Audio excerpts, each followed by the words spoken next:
ఎంతో హెల్దీ మరియు టేస్టీ అయిన బీరకాయలతో పచ్చడి ఇలా చేసి వేడివేడి అన్నంలో నెయ్యి వేసి పిల్లలకు తినిపించండి. ఎంతో ఇష్టంగా తింటారు. పిల్లలు వెజిటేబుల్స్ తినడానికి అస్సలు ఇష్టపడరు. కావున వాళ్ళకు కావలసిన న్యూట్రియంట్స్ అందవు. ఇలా పచ్చడి చేసి పెడితే ఇష్టంగా తింటారు. బీరకాయలను వాష్ చేసి పైన పొట్టును లైట్గా చెక్కు తీయాలి. వాటిని చిన్న చిన్న ముక్కలుగా కట్ చేసుకోవాలి. ఈ బీరకాయ పచ్చడికి పచ్చిమిరపకాయలు, ఎల్లిపాయలు, జీలకర్ర, చింతపండు కావాలి.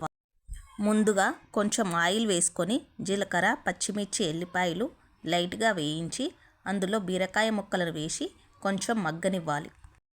అందులోనే కొంచెం చింతపండు కూడా వేసి మగ్గనివ్వండి. బీరకాయ ముక్కలు మగ్గిన తర్వాత స్టవ్ పై నుంచి దించి చల్లారనివ్వండి. చల్లారిన తర్వాత అందులో సరిపడా సాల్ట్ వేసి మిక్సీ జార్లో వేసి 2-3 పల్సెస్ తిప్పండి. మరీ ఫైన్గా గ్రైండ్ చేయకూడదు, కొంచెం బరకగానే ఉండాలి.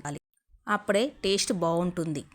ఈ పచ్చడిని పోపు చేయడం కోసం కొంచెం ఆయిల్ వేసి ఆయిల్ వేగిన తర్వాత జీలకర్ర, ఆవాలు, శనగపప్పు, మినపప్పు, కరివేపాకు, ఎండుమిర్చి, పసుపు వేసి గ్రైండ్ చేసిన పచ్చడిని వేసి మంచిగా కలిపి 2 మినిట్స్ మగ్గనివ్వండి.